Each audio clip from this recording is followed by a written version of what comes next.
Are you starting your luxury bag collection, and where do you start? A lot of people make the mistake of buying lots of bags that go out of style really quickly, and this video is going to narrow down how you can pick and choose what you like, what suits you, and also something that you can wear time and time again. So the first tip I'm going to give you is to look at the shape of the bag.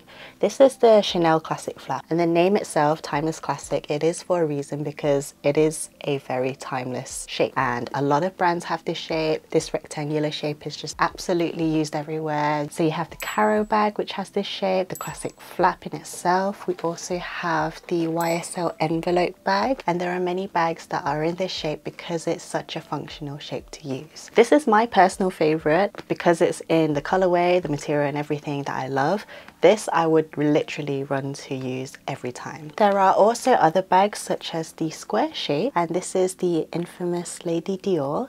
And this is amazing because it does actually fit more than my Chanel Classic flap, even though they're both a small size. And also on the sides, it's a little bit wider at the bottom, so you can definitely fit a lot more in here. So square shapes and rectangular shapes, they are very good classic shapes to use. And another more traditional shape is actually the trapezium. And you've probably seen this at Hermes with the Kelly bag, where the trapeze shape is very popular. And I have these two, so it's not a very straight cut trapeze, but I have the Chanel Business Affinity and the YSL Lulu. The good thing about these is that it's small, so I really like small bags, but at the same time, if you look at the side, it gets wider at the bottom, and it just means that you can fit so much more in here. If that's something that you like to use, then have a look for that detail. And then you have the circular or the oval shape, and I personally don't have this shape because for me, I don't really like to use it. The oval shape, it does usually have more of a structure to it. It's very elegant and very cute in my opinion. For functionality, for what I carry and use, not very functional for me because I like to carry a lot of larger square shaped things, even my cameras or even my card holders and everything. That's why my preferred one would be the rectangle. The next thing I'd look for is the color of the bag, and color transfer has been something talked about time and time again on YouTube, and that is more common with lighter bags such as the Lady Dior. So this one is really prone to color transfer. I think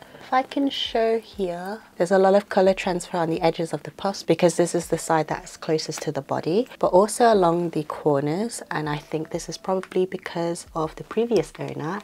This is a pre-loved bag, and it's such a beautiful color. It's like this gorgeous blush pink, but color transfer is a nightmare. So if you want to have your first luxury purchase, this might not be a good idea. A lot of people like to choose something darker like this, which is a black color, or something like this, which is a navy blue. A lot of these items, they can be the darker shade, and if you wear jeans or if you wear something dark like black, then color transfer doesn't really show up as easily on these bags. For me, my hybrid would be, I want to have that pop of color, but I don't want to be black all the time. Fuchsia was actually my nice go-to because it's not as pale as the Lady Dior, and if you do get color transfer, it's not as obvious as it would be for my pale colors. This was my compromise color for color transfer because I do wear darker clothes, but I don't wear full-on black a lot of the time. I do wear kind of more blues or beiges, more taupe colors, and this was my good hybrid because it's just a nice pop of color, complements the skin tone, and also usually my lip colors are more on the pinkier side, so this is my go-to again. I will always refer to this one because this is my personal favorite, but your personal favorite could be any of the others. Another thing to consider about the color is, does it suit you? Are you more of a warm tone skin tone, or are you more neutral or cool tone? Narrowing those tones, it will help you decide what kind of color palette you would like to choose, and you can have a range of colors, but you just got to change the tone of the colors so that if you want something more bluey toned or something more orangey toned, then it can suit your tone type. And another thing is, what colors make you spark some joy? And for me, it's pink because it's very obvious in this room. What colors make you feel the most confident and it really screams your personality? That is something that's very personal to you. Like, just think about what colors make you feel happy, and that is what you go for, or what colors you gravitate towards in your wardrobe. That could be your color too. So color can be something really nice to play around with. Another thing with color is looking at the hardware. So you can get gold hardware like this, but this is actually more of a champagne gold hardware. So it's not as yellow gold as some other bags. And it depends on how you wear your jewelry, whether you like to have more gold tones or silver tones, or even some more rustic tone. Again, you can just try it on in store, see what you like, see what your preferences are, and you can decide from there. Personally, I like more shinier colors, and I don't really like the antique looking hardware. For me, this champagne gold is nice. I like more yellow golds as well. So this YSL is more of a yellow gold, and it's just really shiny and pretty. A lot more champagne golds with this Lady Dior. And with silver, I don't tend to go for because it just doesn't make my skin tone pop. Gold is just something that sparks more joy for me. The next thing I want to talk about is the leather, or the material that you buy your bag in. This is a caviar leather bag, and it's got all these grains in it. And what's known about caviar leather is that it's more durable from scratching. For me, I do agree with that. It is a lot more carefree when you use it, and I don't have to worry about minor scratching. The only thing I'll say is not bulletproof, because it is still prone to scuffing, and it is still prone to a lot of the deflating that happens in the Chanel Classic flap.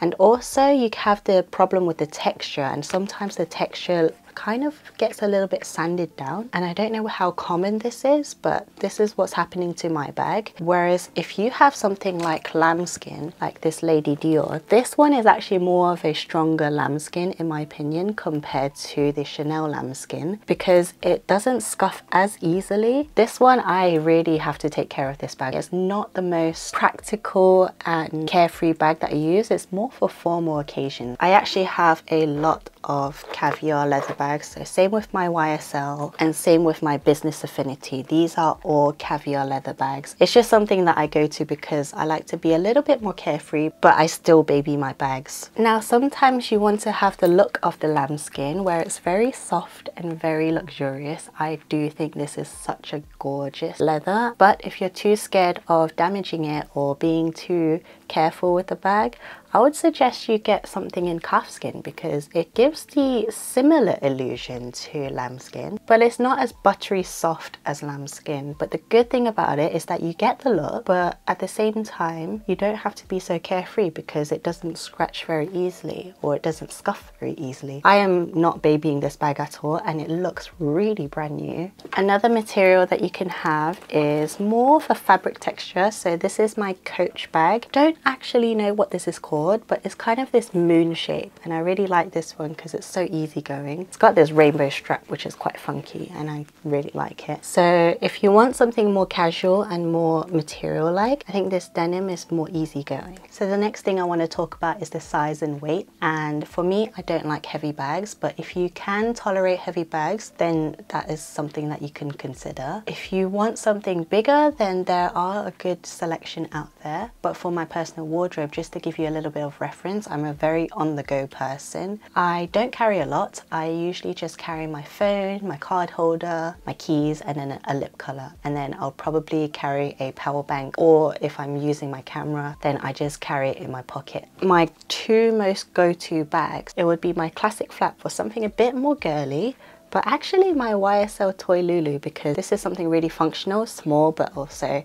it's very cute and stylish at the same time. And the next thing I want to say is that I don't like to carry really heavy things. So all of my bags so far have been really small, and I haven't gravitated towards the bigger bags. Although a lot of new bigger bags are coming out, and they are actually very lightweight, such as the Chanel 22, but I haven't found one that I really fell in love with. And also the YSL maxi bag. The next tip I want to say is just branding in general. Is there any public figure that you have your eyes on, or someone that inspires you? For me, Chanel herself really inspires me because she's such a hard-working woman. She's actually one of the early businesswomen back in the day, and started a business through as much networking as she possibly could. And not a lot of women back then could do this, but she was very brave, and I aspire to her. So she is a really good role model, and that's why I am very adamant about supporting Chanel. Picking a brand that you love,